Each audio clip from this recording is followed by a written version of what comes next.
Oke, selamat datang kembali di kanal Suara Buku. Sebelumnya, sebelum melanjutkan buku Berani Tidak Disukai, saya mengucapkan terima kasih kepada seluruh pendengar asik karena kanal ini masuk dalam top ya 181 podcast Indonesia asik. Kalau misalkan teman-teman mau ya donasi kira-kira bisa lah ya ke Saraweria itu. Link silahkan cek di bio dan ya, uangnya buat ngopi sih. Kalau ada. Kemudian ya kalau ada sisanya ya buat beli peralatan karena saya tidak punya peralatan lagi. Begitu. Oke, tanpa berlama-lama lanjut. Trauma itu tidak ada. Pemuda, jika engkau hendak menyatakan berbagai hal dengan begitu memaksa, tolong beri penjelasan secara lengkap. Sebagai awalnya, apa perbedaan etiologi dan teleologi? Filsuf. Misalkan kau terkena flu dan demam tinggi, lalu pergi menemui dokter. Lalu, misalkan sang dokter berkata penyebab sakitmu adalah karena kemarin, saat keluar, kau tidak berpakaian cukup tebal, jadi itulah sebabnya kau terkena flu. Sekarang, apakah engkau akan merasa puas dengan itu? Pemuda. Tentu saja tidak.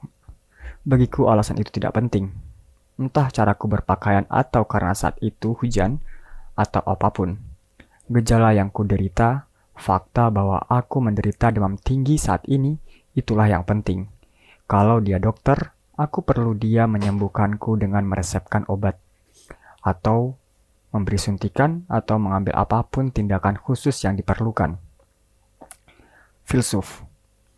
Tapi mereka memiliki pendirian etiologis, termasuk sebagian besar konselor dan psikiater, akan beralasan bahwa apa yang sedang kau derita bersumber dari penyebab ini dan itu di masa lalu.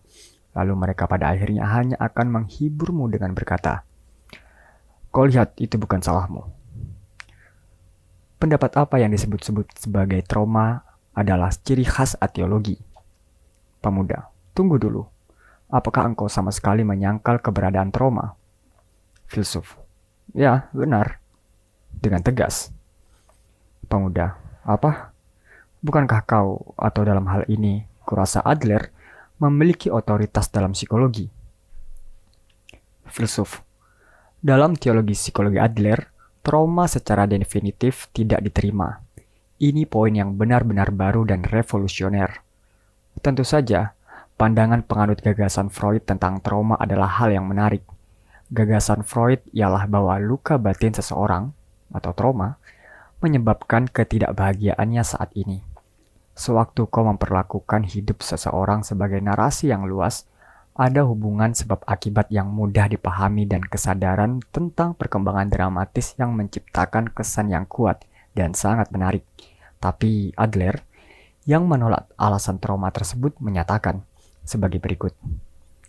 Tidak ada pengalaman yang dengan sendirinya menyebabkan keberhasilan atau kegagalan kita. Kita tidak menderita shock akibat pengalaman kita yang dinamakan trauma. Namun sebaliknya, kita mengartikannya sesuai dengan tujuan kita. Kita tidak ditentukan oleh pengalaman kita. Namun, arti yang kita berikan pada pengalaman-pengalaman itu menentukan dengan sendirinya.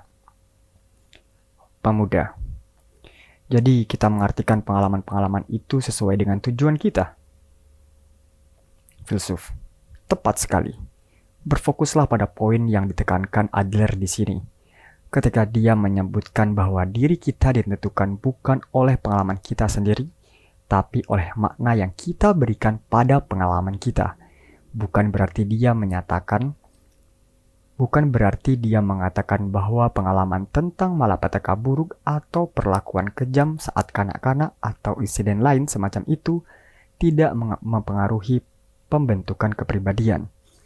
Pengaruhnya kuat.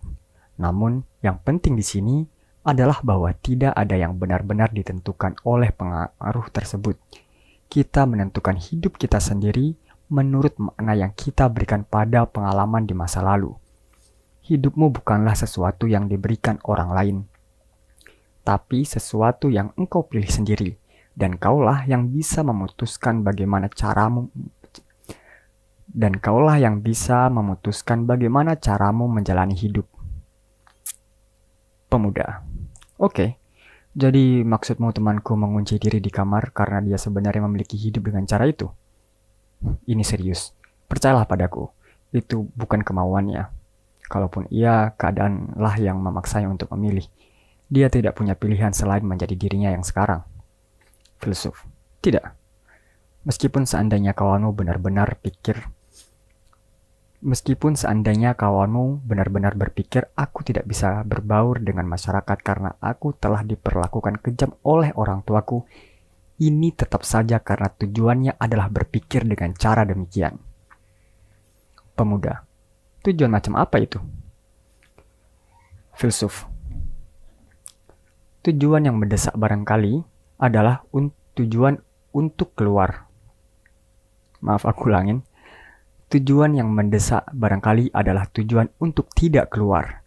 Dia menciptakan rasa cemas dan takut sebagai alasannya untuk tetap tinggal di dalam.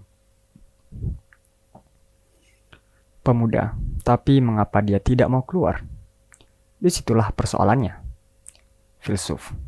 Ya, pikirkan ini dari sudut pandang orang tuanya. Bagaimana rasanya kalau anakmu mengunci diri di kamar? Pemuda. Aku pasti khawatir. Tentu saja, aku pasti ingin membantunya kembali ke masyarakat. Aku pasti ingin dia baik-baik saja dan aku pasti bertanya-tanya apakah aku membesarkannya dengan cara yang kurang tepat. Aku yakin aku pasti merasa sangat prihatin dan mencoba segala cara yang terpikir untuk membantunya kembali ke eksistensi yang normal. Filsuf. Itulah masalahnya. Pemuda. Gimana? Filsuf. Kalau aku tinggal di dalam kamar sepanjang waktu dan tidak pernah keluar sekalipun, orang tuaku akan cemas. Aku bisa membuat seluruh prihatin orang tuaku terpusat padaku. Mereka akan bersikap sangat hati-hati di sekitarku dan selalu memperlakukanku seperti barang yang mudah pecah. Di sisi lain, kalau pergi keluar selangkah saja, aku hanya akan menjadi bagian dari keramaian yang tidak diperhatikan oleh siapapun.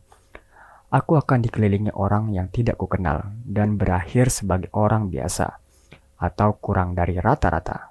Dan tidak ada lagi yang akan memperhatikanku secara khusus. Cerita tentang orang-orang penyendiri semacam itu bukanlah hal yang tidak biasa. Pemuda.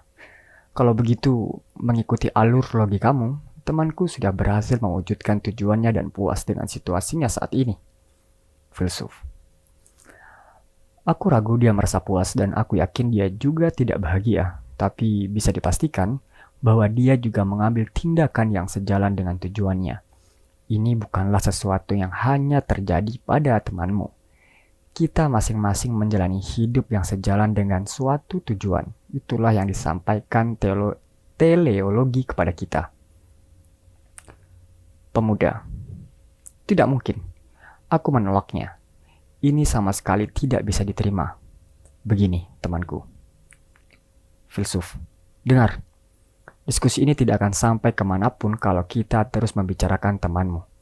Pembicaraan ini akan menjadi pemeriksaan ini in absentia dan itu tidak ada gunanya. Coba kita gunakan contoh lain.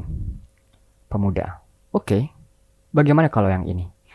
Ini cerita tentang sesuatu yang baru saja ku alamin kemarin. Filsuf. Oh, aku mendengarkan. Oke. Segitu dulu. Sampai jumpa di bab selanjutnya. Terima kasih.